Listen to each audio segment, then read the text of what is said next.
I believe in the 1% rule. So whatever you take on, if you just agree to do 1% every day to get better at that thing, you'd be amazed where you'll be and I'll give you an example of when I became a pilot. So I got the idea a decade ago, I want to be a pilot. I want to fly my own airplane. Okay, let's do that. So the problem is I'm mechanically challenged. I can't even find the oil where the oil changes in my cars. I wouldn't have a clue, no idea, zero, right? So I went to flying school. And I remember, I'll never forget, the first week I'm there, and the flight instructor's looking at me in the eye, and he says to me, "You have no idea what I'm talking about, do you? Do you?" I have, I have no idea.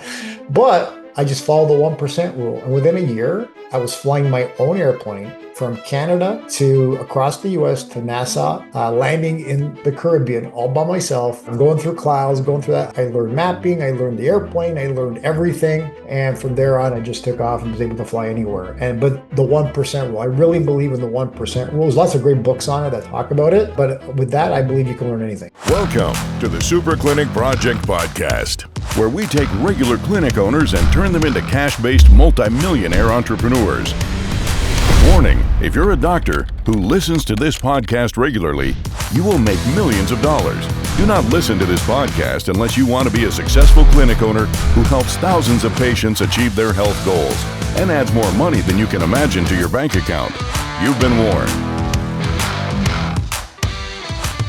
Welcome to the Super Clinic Project Podcast, where we take regular clinic owners and we turn them into super clinic owners. I'm one of your hosts, Jennifer Gligoric, and today I have brought back one of our most fascinating guests that we absolutely love, specifically to talk about insurance options. I know what you guys are thinking. There are options? Yeah, there are options. So our guest has been an entrepreneur since he started his first company at 22 years old. And at 24, he co-founded a company that became one of Canada's first high-speed internet companies, which grew into one of their fastest growing. From there, he's expanded. He's a disruptor in several industries, including the one near and dear to our hearts, which is healthcare. And he's so successful that the Italian government and the president of Italy in 2007 bestowed upon him the title of Sir, or as we know it, Cavaliere, right, for his entrepreneurial accomplishment. So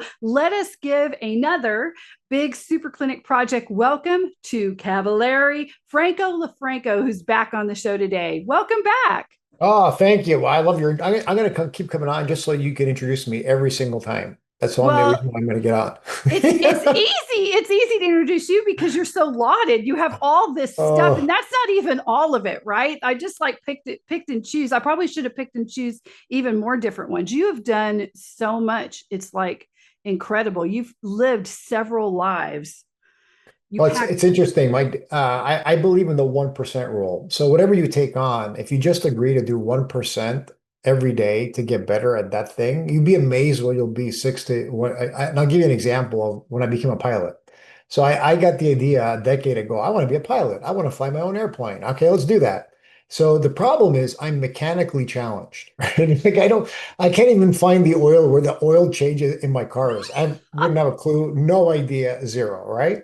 That's And crazy. so I went to flying school, and I remember, I'll never forget, the first week I'm there, and the flight instructor's looking at me in the eye, and he says to me, "You have no idea what I'm talking about, do you? Do you?" I have, I have no idea. But I just follow the 1% rule. And within a year, I was flying my own airplane from Canada to across the US to Nassau, landing in the Caribbean all by myself. Going through clouds, going through that. I learned mapping, I learned the airplane, I learned everything. And from there on, I just took off and was able to fly anywhere. But the 1% rule, I really believe in the 1% rule. There's lots of great books on it that talk about it. But with that, I believe you can learn anything. I love that. And being a pilot is near and dear to my heart because last weekend, my son, who has just turned 19 this month, he became a pilot. Woohoo! So this coming, Awesome. not today, but next week, provided the weather holds out, he has already saved up from his summer job and he has rented the plane. He's already put in the time, and prevailing next Friday, his dad and I will be up in the air, and our son is going to just take us around for like an hour and a half. and I cannot wait. That's, I mean, it's exciting. Be careful. I mean, he's new, right? Which is Yeah, oh great. yeah, brand new, but Yeah. I've got to tell you, he is so. When he drives, I really don't worry. He's just one. He just came out of the womb responsible. Like my job in life is to lighten that kid up because he is just, he's thinking, he's Oh, worried love about it. it. That is just who he is. So I'm kind of not worried about that. He will go the extra mile for all of the checking and all of the stuff.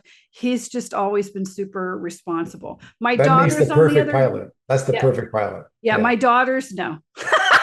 That would not, that would be a different story. They have other strengths, love them dearly, but yeah, That's yeah, great. yeah, that. So anyway, we wanted to talk to you. You had brought up after our recording last time that you work in health. I mean, you're a healthcare disruptor. You're doing a lot of things from AI to whatever. But when you brought up insurance, because we have such an issue with insurance here, they don't reimburse the doctors, they don't pay for the patients to get well. It's just not a good thing. And you were like, yeah, but there are other options. And I'm like, what other options? I know of Anthem, there's United, there's TRICARE for the military, what other options? So can you just tell us about that? Sure. Bro, let's take a step back and look at what's happening in the industry, what's AI Mm-hmm. doing, what's tech doing in these fields, because they're literally transforming the industries. The problem is the major companies are like every other companies are behind the eight ball, right? It's like they're the last to see it. And even if they do see it, they're so big, they're so monolithic, they can't even move. And I've talked to them about, like, I've talked to vice presidents from those companies about like these other new carriers, new age care, what they're doing. They go, yeah, we know, but we can't do anything because like we're just in this, we're stuck in this world. And so the new carriers coming out, we'll talk about like what they're doing and how they're doing it with tech and what they're creating. It's very exciting. And so I'll give you an example. Like a lot of these companies, what they do, and this, by the way, it's not just health insurance, it's auto insurance and home insurance, and it's all these things, banking. These are all like industries that are a gazillion years old, done everything the same way over. But tech is going to be disrupting and AI is going to be disrupting these sectors in a very powerful way. You see it in banking, right? You got public companies like SoFi Bank, and you've got, 5 years from now, there probably won't be a branch. And the Yeah. companies that don't understand that are going to be wasting money on employees and real estate that is absolutely not needed anymore. It won't be needed, and everything will be online. Like I remember my bank that I go to, everybody's heard of my bank that I go to, just to open up an account took me forever. It took me weeks to open up an account because it needed this and needed that and needed this. And then there's a new age bank that literally needed an account set up. Boom, within a couple of hours, I was up and running. I'm like, what is going on here? How can these guys that have been in business like a decade can set up my account like this in a bank that's been open for 100 years can't even get me open yet? And it's been 2 weeks because of We how just they're had that set up. happen with Peak Wellness. The going through the banking stuff and Rory and them trying to, that's our other thing, we were just trying to worry about that. But AI is crazy. I was going to say, they that, I don't know if it came out, this is new, so I don't know if you were there, but the CEO of Fiverr, he wrote a letter to his employees. Did you see that? Yeah, Where I saw that. he Yeah. basically, it was really kind of hardcore, very hardcore language, but no one's going to really have a job. AI is coming for my job, that's coming for yours. Anything that was easy won't be done. It'll all be done by AI. Even the hard jobs will be done by AI. The only way you can compete is doing impossible jobs. And you need to become a large learning, LMM prompt master. And I will clear my schedule, or I've cleared my schedule. I think his Shelley, that's what he says, admin's name was in this letter, has cleared my schedule to talk to those of you who actually want to still have a career in your industry. I'm not just talking about here at Fiverr with me. I'm talking about compete in your career in the next couple of months. And if you're a lawyer here, these are AIs we'll talk about, because you will have to do more contracts than you thought that were possible, because AI will help you. If you're doing coding, here are the AIs that will help you. You will have to code more. Your output is going to define how you can stay relevant in your career. So, not here at Fiverr, in your career. And I thought that was very chilling, but interesting. And also, good for him for doing some of the research to where he would sit down with people who were like, well, how am I going to compete to become a master of what I do? Well, let's figure it out. And I would be, I think that a lot of people were complaining about it, like they just want slaves. But really, what he's doing is actually very helpful if you sit down with him and go, hey, yeah, how do I do He's that? doing them a favor, 100%. Yes, Exactly he right. is doing everyone a favor. I mean, it's the way it's going to be. So you're right about AI, but how does that tie into insurance? So great question. So, insurance, how does a health insurance company, let's look at how they work, right? What do? You pay your premium every month, right? And if I was to ask you, Jennifer, where does your premium go? Like where Salaries. they take, it doesn't go to paying claims because 1/3 of claims typically get denied. So where does your money go? Well, what's Oh it yeah, used for? BlackRock is suing United right now. Yesterday's big headline was BlackRock sues United because they paid out on more claims. They were like, wow, if somebody's gonna come gunning for us, literally, because we are denying legitimate claims and we're putting our literally lives at risk by doing something so unethical, right? The cat's out of the bag, how much we're making, then Yeah. maybe we should actually give people what they're paying for. And now the shareholder is suing them for that, which is Well, just unbelievable to my me. favorite stat, there's a lot of good stats for health Mm-hmm. insurance, how bad they are. My favorite stat is since 2006, the health insurance industry, the major insurance companies made 1.6 trillion in profit. 1.6 trillion in profit. Of that, 95% went right back into shareholder pockets. Like, what? Are you That's kidding? just laundering money and not That's providing. it's ridiculous. And who knows how many claims have been denied during that period that not even taking care of their clients. So this is the Yeah. way insurance has been for decades and decades and decades. So what's happening now that there's a solution. So there's different solutions. I'll talk about a few of them that are coming out and that are already out, and then there's companies doing great. So for example, there's companies that have an app. On this app, you can book all your appointments. And through that app, you have $0 copays, especially with groups right now. Like groups are getting the best benefit of this if they're willing to not listen to their regular broker, because the biggest cancer with health insurance companies and the new carriers are the brokers. They're stuck in this world. They're captured by the insurance company. They pay them a lot of money. They treat them to all kinds of goodies. And so the brokers are some of the biggest problems in the industry, unfortunately. Why? Because one big company can pay for their kids' private education, right? Yeah. And so because of that, these companies are captured by them. So they say, oh, let me give you a comparison rate between Cigna, Blue Cross, and Aetna. Here you go. Or United and this and that, right? Versus, no, there's other companies out there besides it, but they'll never tell them to you. They'll never show them to you. Why? Well, their commissions are lower, number one. Number two, they're way captured by their buddies and friends from the insurance companies, and they're all like a fraternity all together, working together. Now, there are a few people like myself that are breaking out of that and breaking away from that because it's not the right thing for the client. It's not the right thing for the employees. It's not the right thing for the individuals and families. It's just not. And it's increasingly becoming more and more unethical as you look at. That's actually crazy because I'm going to tell you, I think most people, even most doctors and clinics, like I was amazed when I was in clinic when I would get the odd insurances and I would think, oh, well, this is just a fluke. And then, going through that process to try to get into this odd insurance just because we had, a couple of patients from this one company. It was a small area, but I made the effort to get, and we were probably one of the only I'm thinking of one particular client, and they were one of the only doctors in that area that used it. And and their reimbursement was higher and it was less, but I thought it was just small. But you're saying that's not a fluke. There's actually a whole lot, and the brokers are the ones gatekeeping what you even hear about as a clinic owner or clinician or even a person. That's not fair. That makes me mad. Exactly what's happening. It's exactly what's happening. Now, look, where is that not happening, by the way, in any industry Well, where yeah, but gatekeepers or the brokers are the gatekeepers of what you find out about, right? It's just normal yeah. business. So it becomes more and more important incumbent. And then what happens is when these new carriers get presented to them, they get lambasted by the, oh no, those are horrible. Yeah, like your solution is really great. Like you're 3 times the price and double your commission and not paying claims is the way to go, right? That's actually the solution. But there's a lot of business, they're afraid. They don't know. They want to keep their employees happy. And they're not sophisticated enough, unfortunately, nor do they need to be, because their job is not understanding insurance. Their job is their business and making money.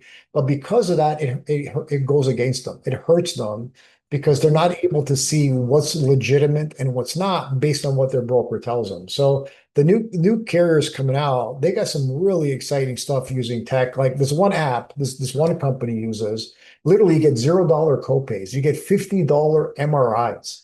The group typically, I'll give you an example. Typically on a group health insurance plan for a company, you're paying between $600 and $1,000 a month per employee. These guys got it down to $400, $350 per employee. Wow. It's ridiculous what they're doing, right? There's other carriers, what they're doing, they're using AI to their advantage. So imagine this. There's a company, what they've done, and there's a lot of companies now copying suit, okay? So imagine when you pay your premium, you pay every month what you're going to be paying, okay? And by the way, this is like one of the companies I use for my own family, right? So imagine you're paying. And you're going to give us the names of these companies, right? Or well, they can talk to you, right? Yeah, only because here's the reason why I hesitate is because each one is different for somebody else. Like the beauty of this is there's different companies that are customized for different people, right? Oh, okay. And so that's the exciting part. So you can so I'll give you the example of the one for me, right? So the one that I use, everybody gets their own virtual account. And so listen to this, I pay for my family $513 per month. And how many does that cover? That covers myself and my wife. Okay. Now, if it was for a family of 5, the price would be $605 a month. That's for a family of 5. Family of 5 with a deductible, okay, of $2,500. Go beat that. You can't beat that. You can't beat that now. Right. Yeah. And no network. Go wherever you want. That's another scam perpetrated by the insurance. Oh, yeah. Right. That's another reason how they can charge you more. Oh, this is out of network. Your deductible. Oh, you can go to a network clinic that says it's network. I say that, and then they'll go, oh, yeah, but that particular doctor who was on call that day, which we didn't tell you about, there's no wording for that. He is out of network, and you just get charged. And sometimes you just get charged that no matter what. I've seen that happen, and it is ridiculous. Crazy. But that's what it is, right? So what there's a few of them doing it this way now, so imagine all your money you pay every month goes into your own account. It doesn't go anywhere. Now, let's say somebody has a claim, $50,000 claim, $35,000 claim, whatever it is. The AI goes to work and says, okay, I got to pay this $50,000 claim. Okay, so I'm going to go to all the clients and I'm going to take $30, $30, $30, $30. I'm going to take it all from them. And then I'm going to go pay the hospital, doctor, or clinic directly within 10, 12, 15, 20 days. So the doctor, clinic, and hospital love it because they're paid like ASAP, right? Oh, yeah. In many cases, they get paid even more than an insurance company is going to pay them. And I didn't have to do anything. Like for me, it's all taken care of. And they've got portals where you can log in and see exactly where all your money goes, every penny. Like imagine an insurance company telling you exactly where all your premium money goes. Could you imagine? They've never done that in history. Why would they do that? They'd never do that. Are you kidding me? Mm. So these companies today, because here's what I will tell future entrepreneurs. The word for the next decade is authenticity and transparency. And if you can't do those two things in the next decade, you're done. You're done because Gen Z especially wants that. Yeah. And if you're going to cater to younger people, especially as they come up, you better be real with them. You better be authentic with them. You better be explaining exactly where all their money's going, or good luck to you. You're going to be done. And unfortunately, these older companies that are so used to, yeah, let me take your money. It's none of your business where it goes. It's none of your business where your money is being wasted to. It's none of your business where we're sending this to. It's none of your what companies we're buying. That's none of your business. Wait a minute, I'm paying you. I'm not even getting a good service. But that's the way it's always been. And so No, you and it's still like that. And so I'm going to say I work, I do, I'm the Minister of Equity and Resources for Ascardia. And so we meet a lot of businesses that are, I know we're in a war, but Russia or, just all over the world.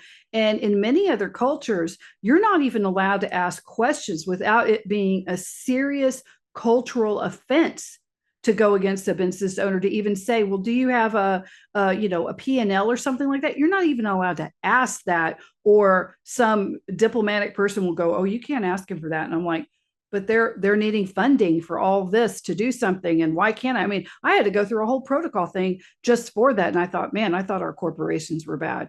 But you have to have, no one's going to put up with that anymore. They're not putting it up with it anymore, it's like at exactly, it's all. exactly right. There's No, no trust. The cat exactly is right. out of the bag.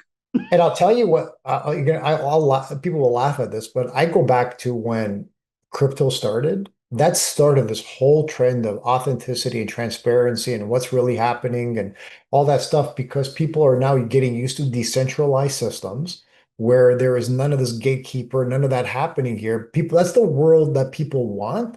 And people that grew up with that, or is what they were expecting, not just in finance now, but it's going to be in other industries. You're going to see it in all industries, from banking to home and auto insurance, life insurance. You're going to see it in so many sectors being born.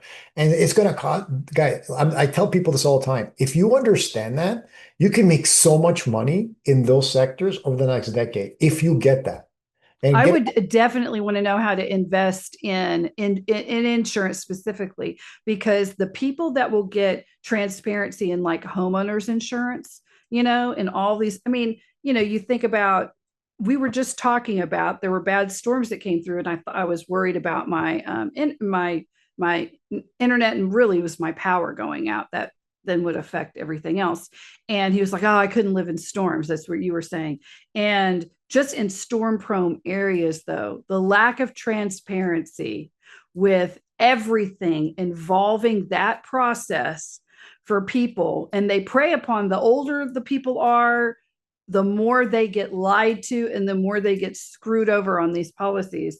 And so that's going to be a big one too. It'd be huge, absolutely huge. I mean, I'll give one financial institution as an example. This is not stock advice. I'm not telling you to go buy the stock or anything because they're a public Mhm. company. But Yes. SoFi Bank, look at what they've exploded, and they're exactly that. Full transparency. You can see everything where they're going. They created also a portal and back office where other folks can take that and go take advantage of their system and portal, and their stock has gone through the roof. And they don't have a single location. They don't have anything, right? It's all done virtually online. It's an amazing, amazing company. And so you're going to see companies like that. Look for those companies. Look how you can access and be part of the growth of those companies. You can actually become someone like them, take advantage of the tech they've built. I think you can license it from them or work with them or do things like that. So there's all kinds of huge opportunities. You can represent the companies that I'm talking about on the healthcare side, that yeah, your commissions are going to be lower, but you know what? So what? You're going to be able to make it up in the long term with volume because you're going to be doing the right thing for people. And so when you've got these companies coming out that are using AI and using tech, like the company I use for my healthcare, they have 100% claims paid to date. Wow. What? What is it? What was United? It was something like they automatically denied 33% right off the gate. Like their denied You claims know are what through Blue the roof. Cross is doing right now? So here's what Blue No. Cross is doing right now. So let's say because when you're a doctor and you got to put in a claim in, right? Mhm. You let you got to let the company know, right? Let Blue Cross know, Right. whatever it is. Well, what Blue Cross is doing now is if they have to call you back and you have to answer when they call you and if you don't Oh, answer, you get denied. Like you're a doctor, you're busy. Hello, can I call you back when I don't have a client or a patient or whatever? And they call from an unknown number. How do you know who it is? No, but if you don't pick up, you don't accept, claim denied. Done. that should be What are we illegal. doing? What are we doing here? That should be you should have, like, I mean, you can verify when you want to give someone money. There's an easy verify, like give us this code in the email that you sent us or your phone. Like, But why couldn't remember, they do that? yeah, but because that's not their job. Their No, the job is job is to deny you. That's their job. that's their job. And if Yes. you understand that, you understand healthcare. And this is why, like for me, I would never go with it personally, a traditional health insurance company ever, because I understand their goal. I understand what their objective is to make money, not take care of their clients. That's not their goal. It's not why So they exist.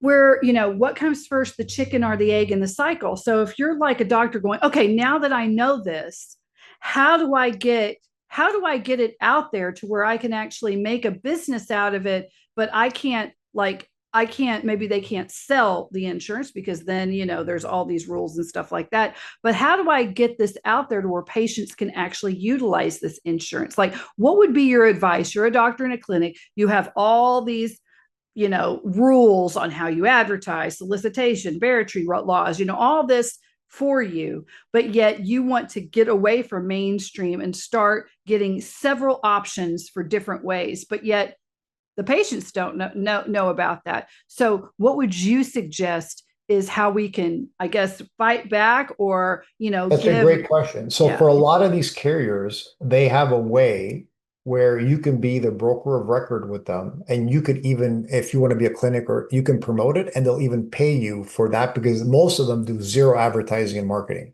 And that's one way they compete is to And that reward. you don't get in trouble for that No, as a provider. correct.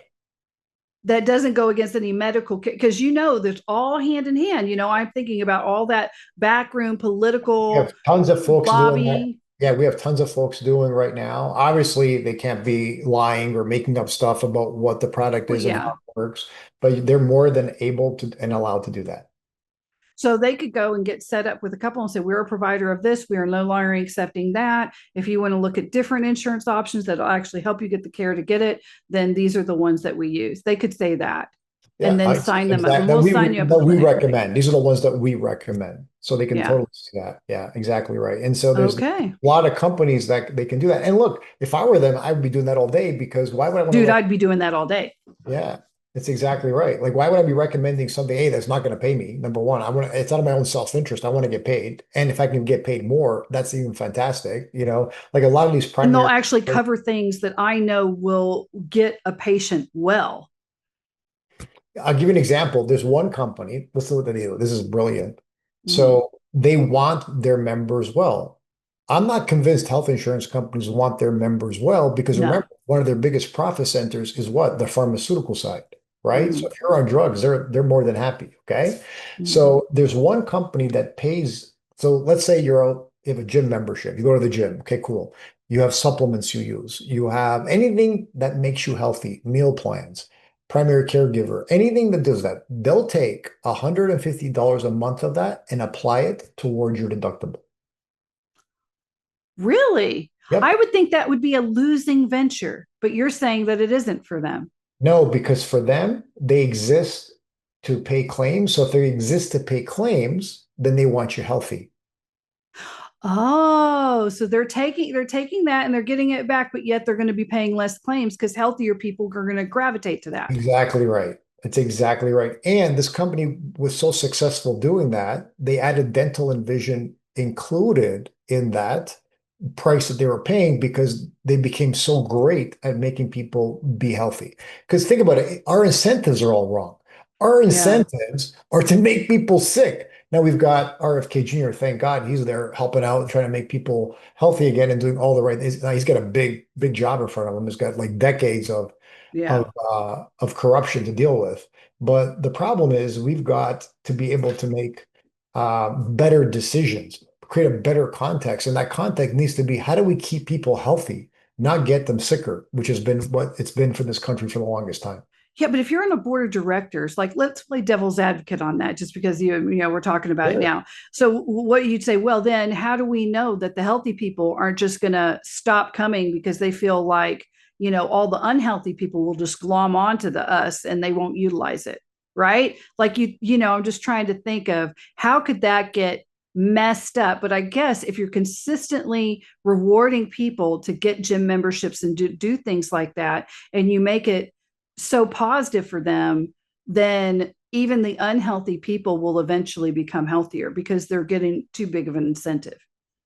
Yeah, and look, remember this stat: I talked myself 5%. out of it. Yeah, no, but 5% of Americans are Mhm. responsible for 90+% of all health, 50% of all health care spending in this country. 5% are responsible for half of the healthcare spending, right? So the That seems other crazy. 95% are paying the other 50.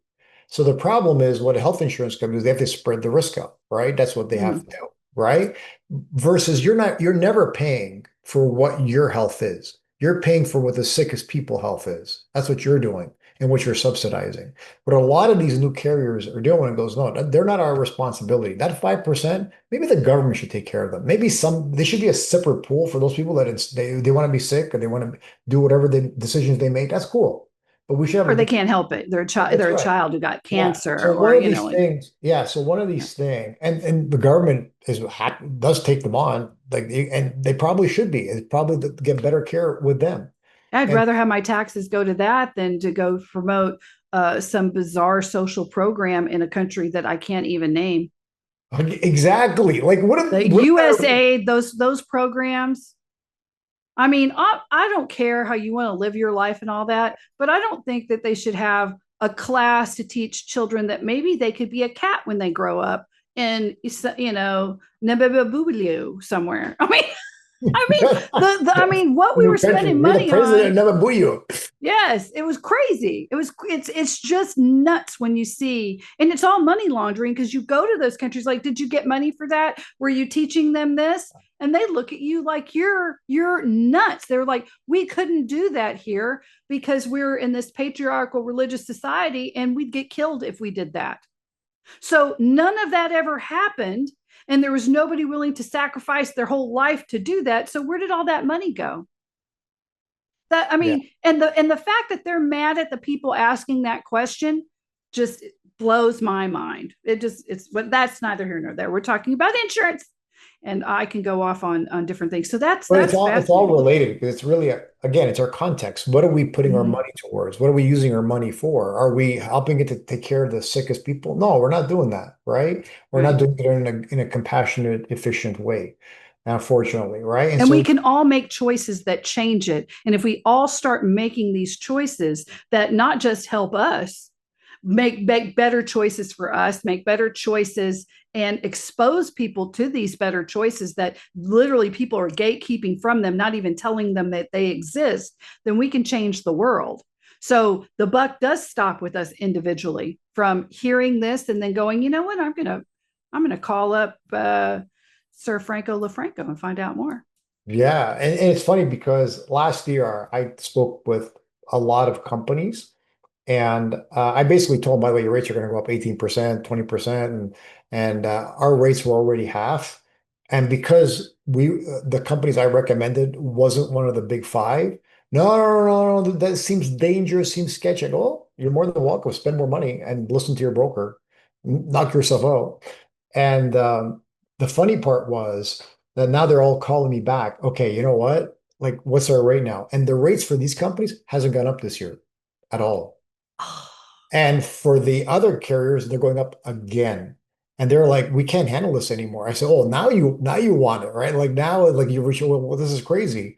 But And I, isn't that the way it is with anything that's new? You have early adapters who get in, you've got the early uh, investors, and it has time to change. Well, we're already at the end of this, which it just went by like that. So can you tell everybody how they can find you so they can ask more, and then I'll wrap it up. yeah, you can reach me on LinkedIn or on Instagram. Instagram, I'm on Cav Franco, CAV Franco, and they can reach me out there, and I'm happy to help them out. And whatever they're looking for, whether it's groups or individuals, I'm happy to find out who the appropriate carriers of these new age guys are because there are quite a few now, and they're amazing. And I always tell people, look, if you're with a traditional insurance company, you're literally playing Russian roulette with your healthcare while you're getting raped over the coals doing it. That is good. So, everybody, guys, we are wrapping up with Cavaliere Franco LoFranco, and that is Franco. So it's Cav Franco with the C. And if you want to hear more about us, you just go to superclinicproject.com. If you go to our free school, we have that resource for you. You can click around, and if you can You can listen to us, of course, on there and in any major platform. But if you go to our school, then we also have all this information for you as well. We've got great freebies. We'll even have some handouts from this episode for you there as well. So thank you, guys. Thank you, Franco, for being here today. And I hope y'all all have a great Super Clinic week. And be sure to like, comment, share, and give us that 5-star review. That is how we're able to get amazing, cutting-edge guests like Franco LoFranco here on the show. Thank you again, guys. Bye-bye. You've been listening to the Super Clinic Project podcast. If you like what you hear, subscribe and stay tuned for further episodes of the Super Clinic Project podcast.